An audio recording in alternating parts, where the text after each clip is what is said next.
Kaunist keskhommikut, täna on stuudios taas tagasi valitud Keskerakonna esimees Mihhail Kõlvart, palju õnne.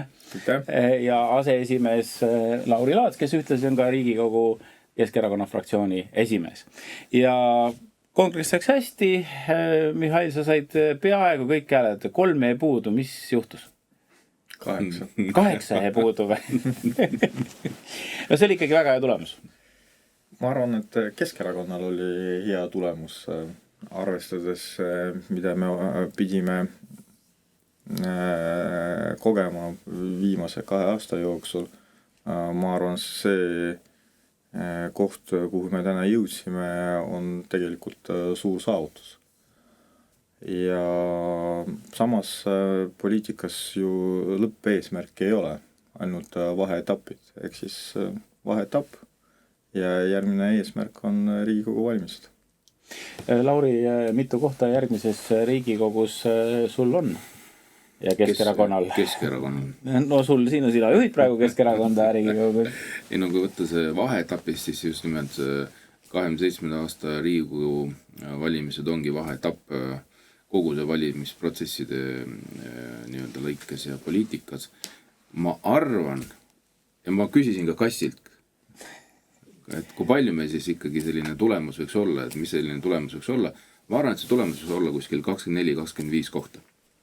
Sul on ikka väga... Lauri, ma igaks juhuks tuletan meelde, et lund jätkuvalt ei ole, vaatamata sellele, et Kass lubas. Ja Kass lubas sööb ilma asjata. Aga nagu Mihhail ja mina ja küllap ka sina me spordis teame, et eesmärgid peavad olema alati sellised, et kus teoreetiliselt on võimalik üle hüpata, aga see on väga-väga raske. Ma arvan, et see on selline eesmärk. Just, see on väga raske, aga tööd tuleb olümpiakuld. Jah. Ja siis, kui Erki Noolele pandi kuld kaela, siis teeti taga intervjuu ja küsiti, et Erki, et kuidas siis tunne on? Toomas Uba vist küsis, kes oli siis juba päris haige. Ja siis ta ütles, et kas oli üldse mõtet selle nimel nii pingutada? Ei, täpselt, ta ütles, tühi tunne on, et kas see oligi see,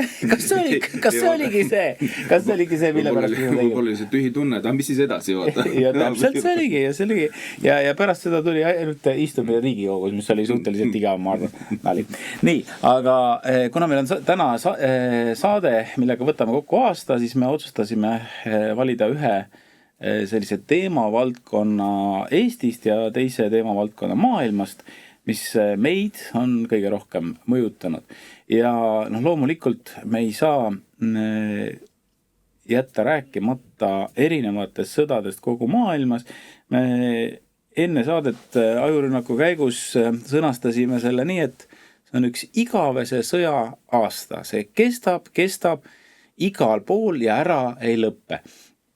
Mihhail, mis me nüüd siis peame uude aastasse kaasa võtma, mis kogemuse, mis mõtte, kuidas me sellest närvilisest ja ebameeldivast olukorrast välja tuleme? No ajaloos me teame, et kõige pikem sõda oli 100-aastane sõda Prantsusmaa ja Inglismaa vahel. Aga seda me teame praegu. Siis terve sajandi jooksul inimesed ei ole mõelnud selle peale, et see sõda ju kestab nii kaua.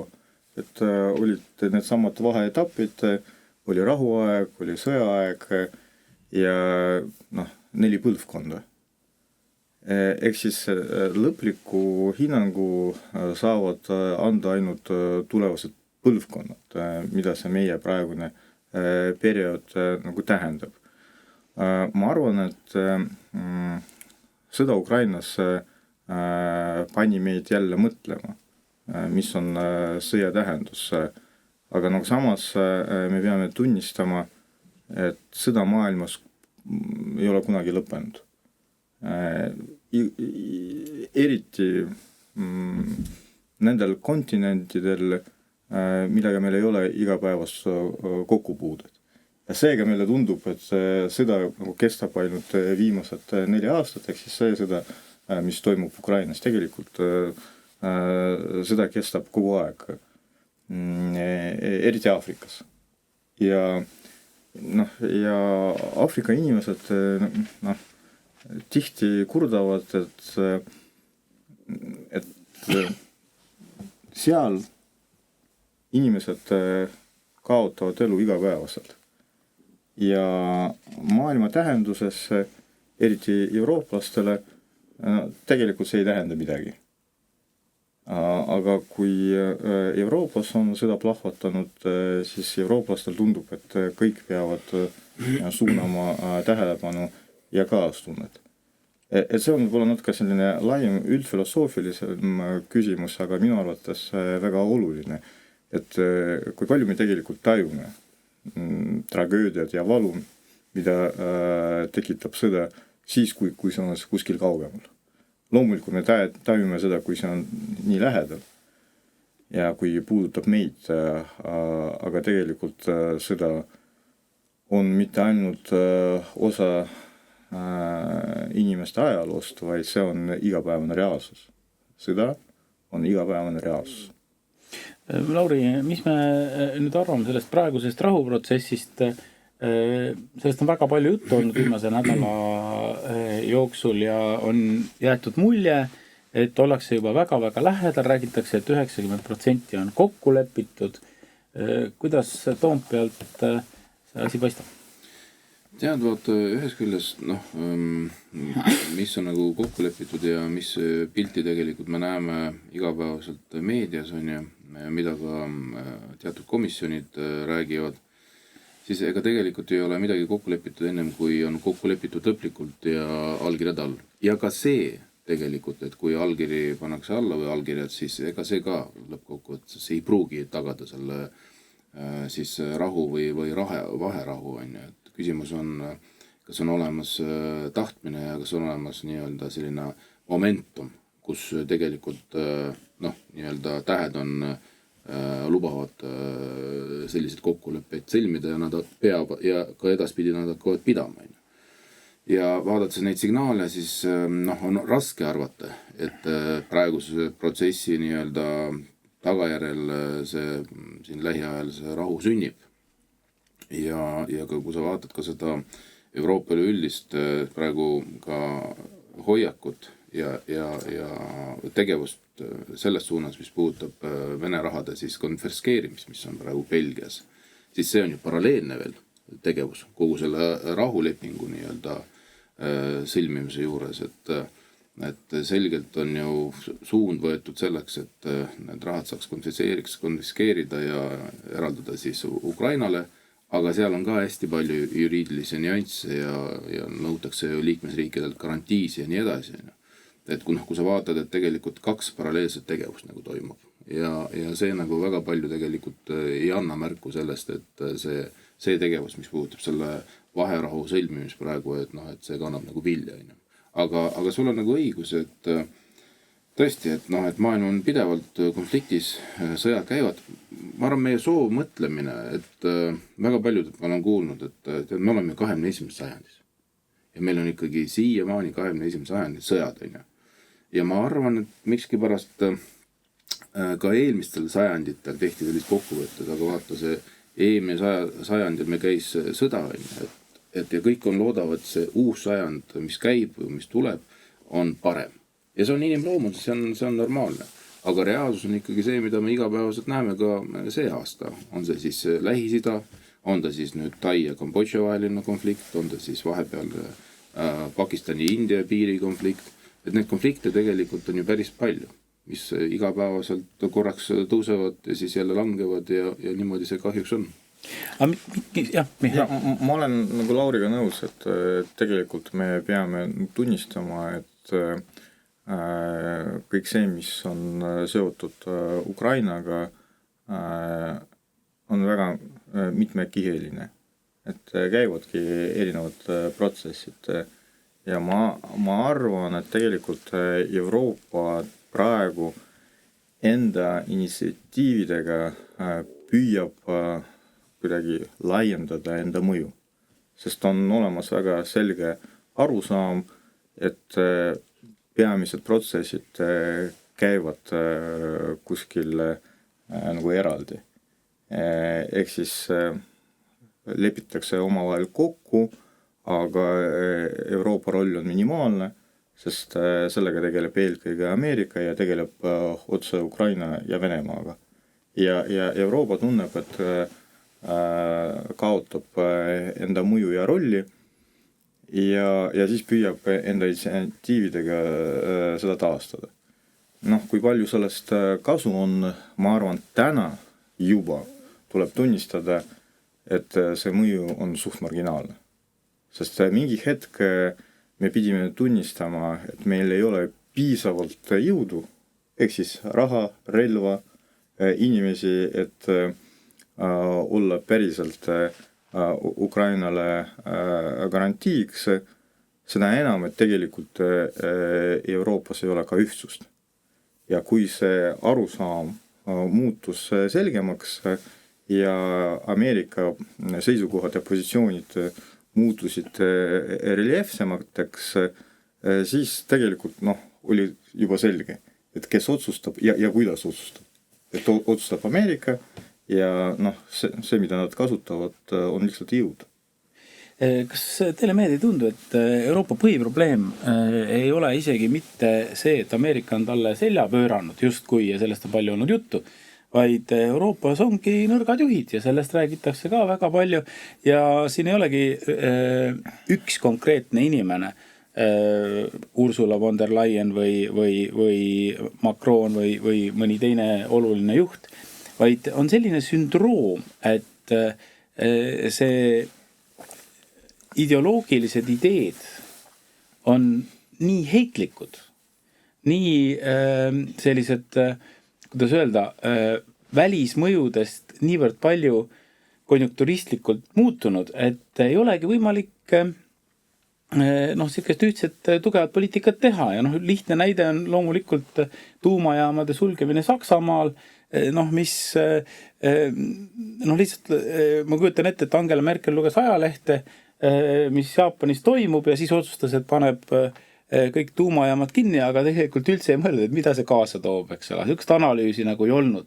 Ja ma ütleks, et Euroopas on tegelikult 500 miljonit inimest, on meeletult suur territoorium, mis on väga hästi asustatud, 2,7 miljonit ruutkilomeetrit põhiosa. Kuidas on võimalik, et Euroopa on nii nõrk, vaatamata sellele, et eeldused on erakordsed? Kas me saame öelda, et demokraatia teeb nii-öelda nõrgaks meid? No Ameerikas on ka demokraatia. Aga kas ikka on? Kas Euroopas ikka on? Vaata, mina küsiks, Lauri, kas Euroopas on demokraatia. Mulle tundub, et ei ole. Et see on nagu kannatada saanud juba olulisel määral vähemalt. Ega kokkuvõttes... Põhja-Korea on ka ju demokraatlik riik. Nad ise arvavad niimoodi, aga meie mitte, eks ole. Aga see on... Vaata, kui Euroopa Liit on ju selle majandusliit, on ju. Ja seal on 27 riiki, oli 28, üks lahkus. Ja tegelikult iga riik ikkagi ju hoolitseb selle eest, et peaks ka nii olema tegelikult, et tema inimestel ja selle just riigi inimestel oleks hea ja igaüks ikkagi nii-öelda tõmbab tekki enda peale. Ja selleks, et selle konsensuse leida väga paljudes küsimustes, lähebki aega ja see teebki Euroopa nõrgaks, sellest on ju pidevalt nagu räägitud. Ja kui sa nagu teiselt poolt vaatad, tõesti, et sellist liidrit ei ole Euroopal, on nii-öelda suurriigid, kes püüavadki selle liidri rolli võtta ja ka seal käib kindlasti üks võitlus. Ja mis kõige sama näide, mis sa tõid tuumajaamadega, ja siis on see ideoloogiline pool, mis on kõvasti sisse tulnud, mis on siis nii-öelda ka keskkonna aspektist lähtuvalt ja uus põlvkond on peale tulnud. Ja see nii-öelda roheideoloogia iseenesest on samuti nõrgaks teinud Euroopa. Ja eks selle roheideoloogiaga on täpselt niimoodi, et mingi hetk on nagu trendis, nagu ta siin vahepeal oli, nüüd me näeme, et hakkab langema. Need, kes jõuavad tegelikult aru saada, et see põhi on kunagi tuleb igal juhul ära ja kes ennem jõuab sinna nii-öelda positiivses mõttes selle ideoloogia põhja, et saada kiire nagu tõusu majanduses, need on jällegi võiduvees. Mis puudutab Eestit, siis mina ei näe, et nad saaks sellest aru, et kogu see roheideoloogia langeb ja nad ikkagi jätkavad sellega. Ja eks me siin lähiajal näeme, kuidas teised Euroopa riigid käituvad, aga mul on küll selline tunne, et see riik vähemalt, kes taipab ennem ära, et mis õige suund on, see on kindlasti ka saab sellise suurema sellise kiki, majanduskiki või boost'i selleks, et nii-öelda oma inimeste toimetulekut parandada? No ma arvan, üheks probleemiks muidugi on ka see, et me tihti unustame, kuidas maailmakaart näeb välja. Et meile tegelikult tundub, et Euroopa riigid on tsivilisatsiooni keskel. Aga see maailm on ikkagi palju suurem. Et noh, just kui me kujutame endale ette, kuidas kaart näeb välja, siis tegelikult seal on ka see vastus. See muidugi ei tähenda, et väike riik ei suuda omada mõju ja potentsiaali. Aga no selleks on vaja täita väga palju erinevaid tingimusi. Ja ma arvan, et üheks probleemiks on ka see, et me mingi hetk otsustasime, et me olemegi tipus ja meil ongi kõik hästi. Ja me saame ka teisi nagu õpetada. Aga maailm areneb nii kiiresti ja täna me näeme, et kui 30 aastat tagasi Euroopa Liit, Ameerika, Hiina olid samal tasemel, siis täna Euroopa on maas. Tehnoloogiad, majandus, noh, need samad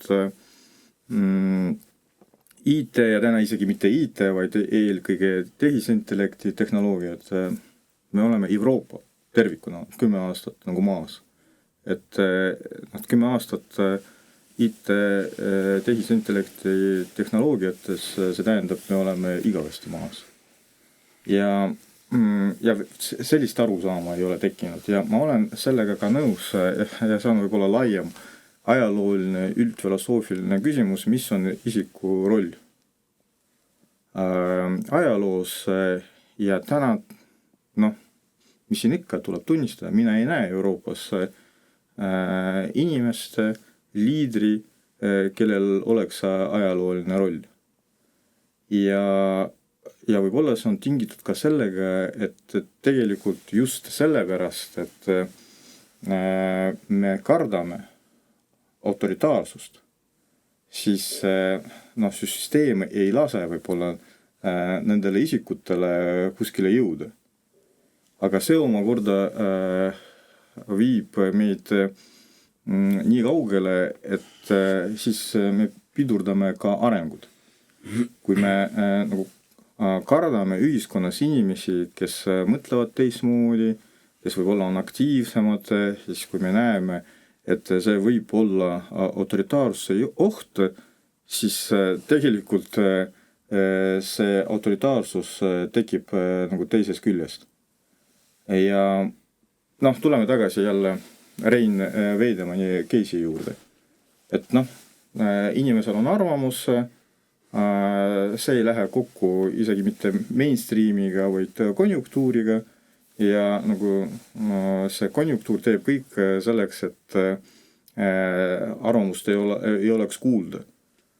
Aga kui arvamust ei ole kuulda, sellepärast, et see ei sobi, see ongi ju seesama teekond autoritaarsuse suunas. Ehk siis ma arvan, et tegelikult ongi nii, et vale arusaam nagu demokraatiast viibki ühiskonda esiteks selles suunas, et pidurdub areng ja teiseks, et seesama autoritarismi kui mitte totalitarismi oht nagu suureneb. Ja see on see arenguetapp, kus praegu Euroopa tegelikult on olemaski ja me näeme ka erinevates Euroopa riikides, kuidas kasvab ka autoritarismi oht. Või juba see on jõudnud kohale? Nõus ja Veidemanni koha pealt võiks veel öelda, kuna me oleme saates sellest rääkinud, ühe detaili, et temale pandi kõige rohkem süüks seda, et ta ei vabandanud. Ja nüüd, noh, president veel nüüd vabandas, ma ei oska nüüd öelda, et kas sellega on nüüd siis valitsus rahul, et nüüd on meil avanenud debatt, aga arme sinna võib-olla nagu sisse, see oli repliik lihtsalt, aga... Jah, ma tahan jätkata sealt, kus sa nagu ütlesid, et USA on pööranud Euroopale selja, on ju, et meie suur liitlane ja vend, on ju. Et aga vaata, ma arvan, et võib-olla selle nagu nii-öelda, mitte võib-olla, aga ma arvan, et see ongi nii, et Euroopa oligi liiga mugav ja ta teadiski, et ta ongi seljatagune ja see, mis kõik puudutab julgeolekut, siis tegelikult USA oligi Euroopa julgeoleku garant. Ja ta on siiamaanigi. Ja ma arvan, et selles valguses, et kindlasti me olimegi laisemad oma julgeolekusüsteemi nagu ülesehitusel, mis iseenesest on ju negatiivne pool, ehk siis kui millegiga hea karjud ära, see muutuski laisemaks, on ju. Ja vaata, see Euroopa muutuski nagu ka selles küsimus laisaks. Ja veel lisaks sellele, kui sa vaatad kogu seda Euroopa Liitu, siis tegelikult Euroopa Liit on majandusliit, mis peaks nagu nii-öelda andma nagu lisandväärtust kõikidele nagu riikidele, kes selles liidus osaleb, on ju. Ja nii-öelda piiriülene vaba kaubaliikumine, on ju, tollide ühtlustamine, ja nii edasi, on ju, vaba kaubavahetus, inimressursi see nii-öelda vaba liikumine. Aga ka see ei andnud ju nii suurt nagu sellist lisandväärtust ja me oleme nagu ka järjepidevalt olles, ehitades kogu seda süsteemi, on ju. Me oleme ikkagi kogu aeg nagu jäänud alla nii Hiinale kui USA-le, kes meist on päris kõvasti juba ette ära läinud, on ju. Mis ju tähendab omakorda, et me läbi selle Euroopa Liidu me oleme ehitanud sellise bürokraatia masina, mis ei annagi meile ju nii-öelda korralikult või võimalusi nagu areneda sellis viisil, nagu teeb seda USA Hiina. Ma toon sulle lihtsalt ühe näite. Kui USA-s mingisugust osariiki tahab keegi tulla investeerima, ehitama mingisugust tehast, büroohoonet, mis iganes, siis ta läheb osariigi nii-öelda juhtide juurde, ütleb, et näed, ma investeerin teie osariiki nii palju miljonid või miljardid, aga ma tahan saada maksuerisust. Ja see tuleb. Euroopas saada maksuerisust, ükskõik mis riigis, see on kohutavalt keeruline. Ma tõlgin ära, mis sa ütlesid, et Euroopa on tegelikult täna kaotaja vaimse mentaliteediga kontinent ja patsifistliku mentaliteediga. Ja mis see tähendab? Mõtleme nüüd korraks tagasi teise maailmasõja peale. Kes selle sõja võitsid? Kas võitjatest on ükski täna Euroopa Liidu liige? Ei ole. Sõja võitsid USA, Inglismaa ja Venemaa.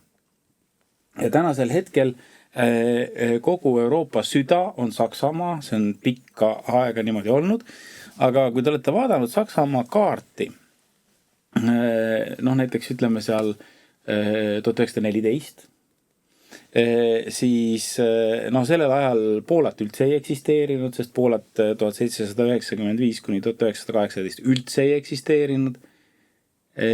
Kuidas on võimalik üldse sellises koosluses, kus kõik tunnevad ennast kaotajatena, Prantsusmaa oli teises maailmasõjas erakordselt nõrk, lasi endale kõik teha, mis vähegi võimalik oli, halba, et võib-olla need juured on tegelikult selles ajaloos üldse. No ma tegelikult niimoodi ei arva. Kas sa loodad, et asi on parem? Ei, ma arvan, et see juur ei ole päris selles kohas. Vaata, tegelikult pärast teist maailmasõda Euroopas oli päris korralik areng. Eriti Saksamaal. Mitukümmend aastat. Poolel Saksamaal. Ja mingi hetk oli see ka tänu Euroopa Liidule.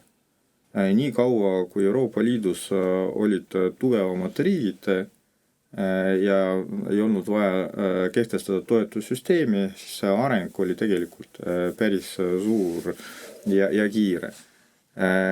Laiemas plaanis, ja sellest me täna ei jõua rääkida, ma olen nõus sellega, et see on ka mentaalne probleem. Et erinevad ideoloogiad, ma ei hakka isegi nimetama selleks, et mitte tekitada jällegi aluseid kultuuri sõja alguseks, aga erinevad just konfliktid kultuuris, ideoloogias on viinud Euroopat nii kaugele, et arenguks puudub vajalik mentaalne mootor. Ja ma arvan, et ideoloogia, mida väga tihti Euroopas surutakse peale ja see väärtusruum, mida surutakse peale, see ei ole arutelu koht, nagu me näeme, et see jällegi ka Veidemanni case seda näitas, et see ei ole ühiskonnas arutelu koht, on olemas ideoloogia, mida lihtsalt surutakse peale, kultuuriruum, mida surutakse peale ja see ongi õige. Ja ma arvan, et see on üheks probleemiks, globaalseks probleemiks, mis on ka piduriks ja nagu mentaalseks, ma ei taha öelda katastroofiks, aga kindlasti see on sügav kriis. Nii, aga siit läheme siis Eesti sündmuste juurde ja Mihhail, sa oled korduvalt rõhutanud oma kõnedes seda, et eelmisel aastal oli Eesti sündimus viimase 100 aasta kõige kehvem, alla 10 000. Mehed, öelge, mis edasi saab. Ja kuidas me saame aidata? Ja kuidas me saame aidata? Kas see telefoni paneme kaugele? Telefoninumbri. No, esiteks me peame tunnistama, et meil on demograafiline kriis viimased 30 aastat. Et viimati koefitsient 2,1 oligi veel nõukogude ajal. Või päris taasiseseisvumise alguses. Ja. Ehk siis see ei ole uus olukord. Uus on see, et meil on viimased 3 aastat järsk kukkumine. Ja kui me räägime sellest, et demograafiline kriis on igal pool Euroopas ja see vastab tõele, siis mina väidan, et viimased 3 aastat see järsk kukkumine on tingitud valitsuse otsustega ja käitumisega. On see majanduskriis, on see sõnumite kriis, ehk siis selline üldine ebakindlus. Me oleme sellest pikalt rääkinud, aga me ei pea täna detaliseerima. See on see, kus me oleme. Ehk siis mina olen kindel selles, et selle viimase 3 aasta kriisi eest vastab just valitsus ja poliitikud. Kui me räägime laiemas plaanis, siin on terve rida aspekte. Sealhulgas ka see, mis puudutab traditsioone, kultuuri, selliste tsivilisatsiooni arengut, sotsiaalmeediat, uusi ootusi, seda mugavustsooni, kus me praegu kõik oleme ja sellest ei taha välja tulla. Et siin on väga palju erinevaid aspekte, aga see järsk kukkumine, see on poliitikute poolt korraldatud kriis. See on minu arvamus.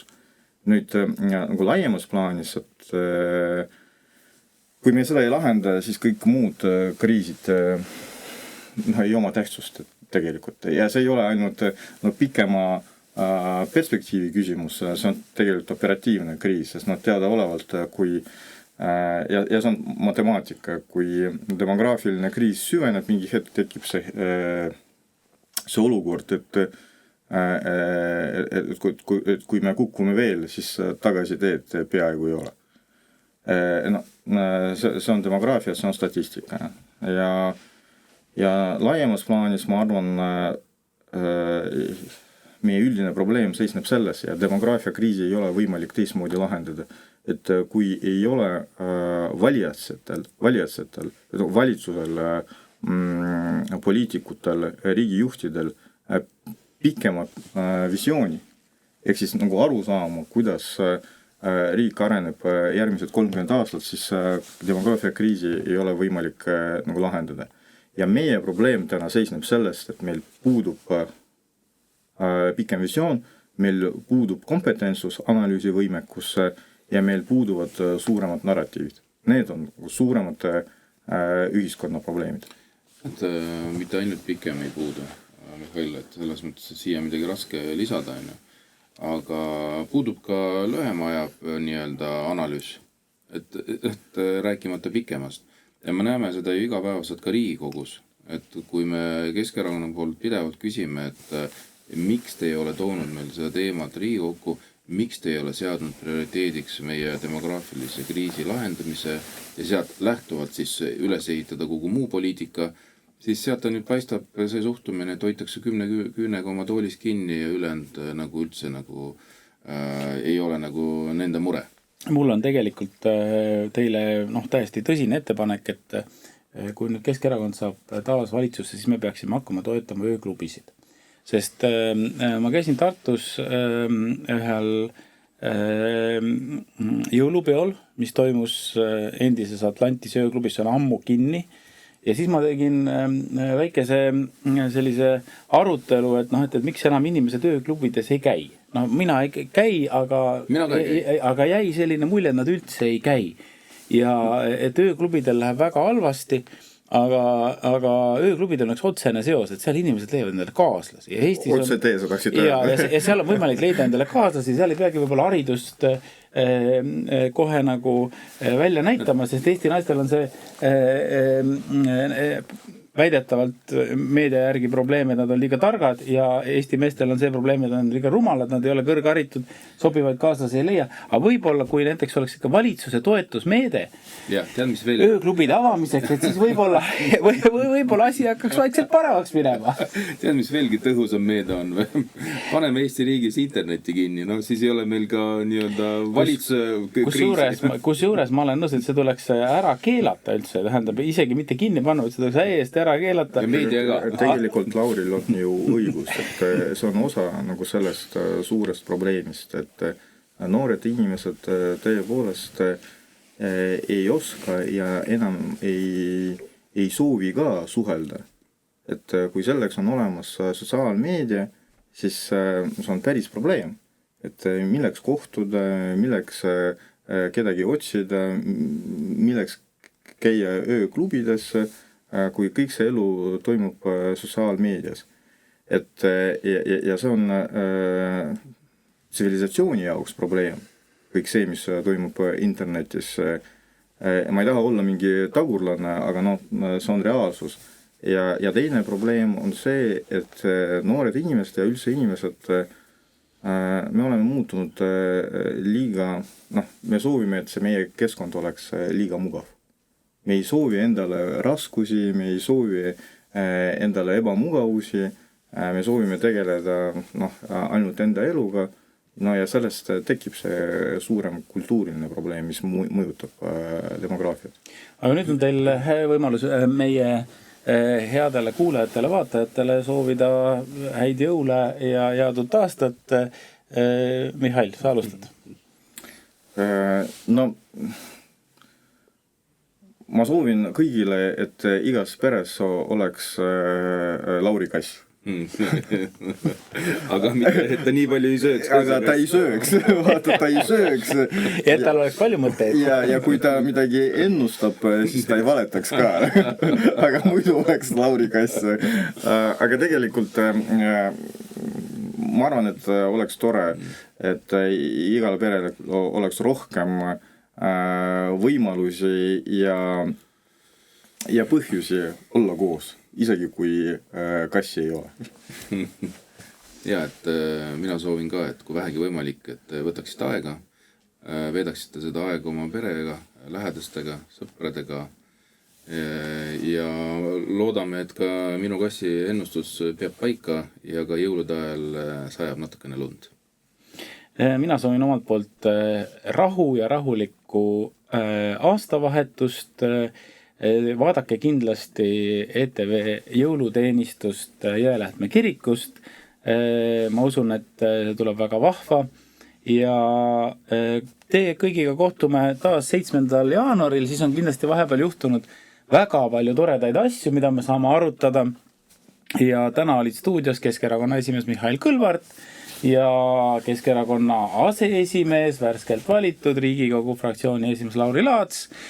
Kaunist keskhommikut soovime siis taas jälle 7. jaanuaril.